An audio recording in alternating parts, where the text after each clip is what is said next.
চোখের পলকেই বয়সটা ফুরিয়ে যায়। ছোট্ট এই জীবন, তাতেও যদি কারো কাছে জিজ্ঞেস করে ছুটি নিতে হয়, তবে কি লাভ? নিজের জন্য সময় বের করার আগে যদি 1000 বার ভাবতে হয়, তবে কি লাভ? ধনী হয়েও যদি স্মৃতির পাতায় গরিব হয়ে রইতে হয়, তবে কি লাভ? লাভটা কি সেটাই বলো না।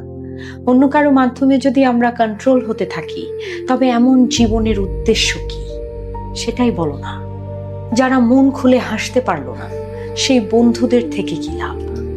প্রেমে যে সমস্ত নিয়ম ভাঙতে পারলো না, সেই প্রেমেরই বা কি লাভ?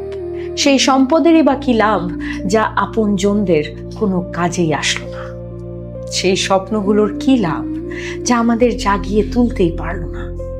যে ছাদের নিচে শান্তি মেলে না, সে ঘরের কি লাভ? যাদের কাঁধে মাথা রেখে কাঁদতে পারলাম না, সেই সম্পর্কগুলোরই বা কি লাভ? কারণ চোখের পলকেই বয়সটা ফুরিয়ে যায়। ছোট্ট এই জীবন, এখন এতেও যদি শান্তি না মেলে, তবে কি লাভ?